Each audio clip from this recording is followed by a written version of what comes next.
আসসালামু আলাইকুম দর্শক। ভারতের সঙ্গে পাকিস্তানের যুদ্ধবিরতি সম্ভবত যে কোনো মুহূর্তে ভেঙে যেতে পারে, আবার বেজে উঠতে পারে যুদ্ধের দামামা। তেমনই কিন্তু একটি ভাব লক্ষণ বোঝা যাচ্ছে। দর্শক, কেন এই কথা বললাম সেটি একটি বক্তব্যকে ঘিরে আপনাদেরকে সেই তথ্যটা জানাতে চাই। সেটি হচ্ছে পাকিস্তানের সঙ্গে সিন্ধু পানি চুক্তি স্থগিতই থাকবে। তার মানে পাকিস্তানের সাথে সিন্ধু নদীর পানি বন্টন যে চুক্তি সেটি স্থগিতই থাকবে, এটা জানাচ্ছে ভারত। এর ফলে কি হবে দর্শক, তা নিয়ে একটা বিশ্লেষণ। তার আগে আমাদের এই খবরগুলো এবং তার বিশ্লেষণ কেমন লাগছে দর্শক, আপনাদের মতামত জানতে চাই নিয়মিতভাবে। আসুন, কেন বললাম এই কথাটি যে এই যুদ্ধবিরতি যে কোনো মুহূর্তে ভেঙে যেতে পারে।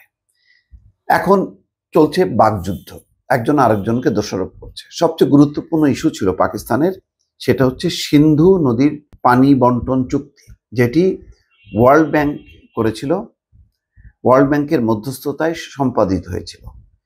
এবং সিন্ধু নদীর পানির উপর পাকিস্তানের কৃষিকাজ বলা যায় 70% নির্ভর করে। এবং এই গুরুত্বপূর্ণ নদী এবং তার পানির উপর নির্ভরশীল পাকিস্তানের কৃষি অর্থনীতি, সেই পানির প্রবাহ বন্ধ করে দিতে চায় ভারত। এই পানি প্রবাহ যাতে কখনো বন্ধ না হয় এবং কিভাবে পানি বন্টন হবে সেই কারণেই কিন্তু দীর্ঘ একটা দ্বন্দ্ব সংঘাত মতো বিরোধিতার পর ওয়ার্ল্ড ব্যাংকের মধ্যস্থতায় সেটি বন্ধ হয়। কিন্তু পেহেলগামের সেই পাকিস্তান আক্রমণ করেছে, পাকিস্তানের জঙ্গিরা এই অভিযোগ তুলে 4-5টি পদক্ষেপ নেয়। তার মধ্যে অন্যতম ছিল সিন্ধু নদীর পানি বন্টন চুক্তি স্থগিত করা একতরফাভাবে। ওয়ার্ল্ড ব্যাংক জানে না, পাকিস্তানকেও সাথে কোনো আলোচনা নেই, একতরফাভাবে বন্ধ করে। এরপরেই পাকিস্তান চরমভাবে ক্ষুব্ধ হয় এবং তারা বলছে যে এর ভাবে যদি পানি আটকানোর চেষ্টা করে, পানি প্রবাহ আটকানোর চেষ্টা করে, তাহলে অকল্পনীয় পরিণতি ভোগ করবে ভারত। তার মানে বুঝতে পারছেন যে এটাকে, এবং বলছে যে এই পানি প্রবাহ আটকানো মানে হচ্ছে এটা যুদ্ধ ঘোষণার শামিল, এটা যুদ্ধ অবস্থা হিসাবে পাকিস্তান মনে করে।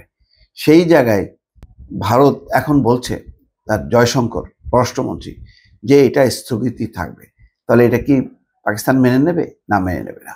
আবার সেই অশান্তির দাবানল ছড়াবে এবং যুদ্ধবিরতি যে কোনো মুহূর্তে লঙ্ঘন হবে এবং এটা যে কোনো পক্ষ ভেঙে ফেলতে পারে, এমন একটা পরিস্থিতি কিন্তু আবার তৈরি হলো ভারতের পররাষ্ট্রমন্ত্রী এস জয়শঙ্করের বক্তব্যে।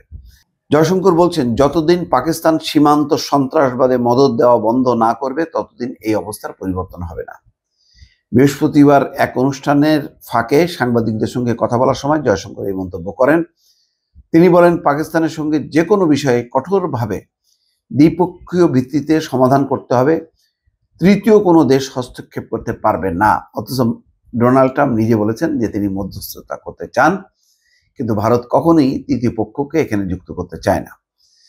এই নিয়ে দীর্ঘদিনের যে ঐক্যমত্য বা নীতি আছে সেটি অপরিবর্তিত রয়েছে বলেও জানান তিনি। ভারতীয় পররাষ্ট্রমন্ত্রী আরো বলেন, জাতিসংঘের নিরাপত্তা পরিষদ বলেছিল জম্মু কাশ্মীরের পেহেলগাঁওতে হামলার সঙ্গে জড়িতদের শাস্তির আওতায় আনা হবে। আমরা 7 মের অপারেশন সিঁদুরের মাধ্যমে এই হামলাকারীদের শাস্তি দিয়েছি। পাকিস্তানের সঙ্গে সন্ত্রাসবাদ ব্যতীত অন্য কোনো বিষয়ে আলোচনা হবে না বলেও জানান তিনি। তিনি বলেন, পাকিস্তানের কাছে সন্ত্রাসীদের তালিকা আছে, তাদের সেই তালিকা আমাদের কাছে তুলে দিতে হবে। পাকিস্তান জানে তাদের কি করতে হবে।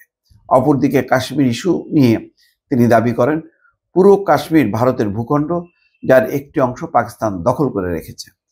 পাকিস্তান যদি কাশ্মীরকে ভারতের কাছে হস্তান্তরে আগ্রহী থাকে, শুধুমাত্র তখনই এ নিয়ে আলোচনা হতে পারে। মানে মামুর বাড়ির আবদার। পাকিস্তান দাবি করে পুরো কাশ্মীর তাদের, আর ভারত দাবি করতেছে পুরো কাশ্মীর তাদের, আর শুধু নাকি ওই বিষয় নিয়ে আলোচনা হবে যদি ওই পাকিস্তানের অংশে থাকা যে কাশ্মীর সেটা যদি তুলে দিতে আগ্রহী হয়, তখনই নাকি আলোচনা হবে। মানে আলোচনাটা হবে একতরফা।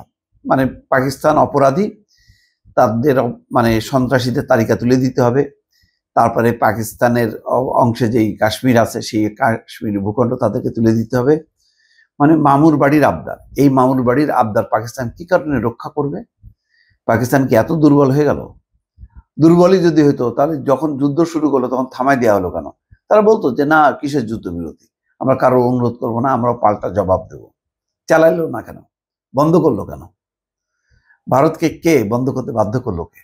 অনেকগুলো বিষয় আছে, এগুলি আসলে এখন বাকযুদ্ধ করে তার যে কোটি কোটি টাকা, মানে হাজার হাজার কোটি টাকা এতে গচ্চা গেল এই যুদ্ধ করতে, যে সেই ধাক্কাটা এখন তারা বাকযুদ্ধের মধ্য দিয়ে যে তার চেষ্টা করছে। দর্শক ভালো থাকবেন, আল্লাহ হাফেজ।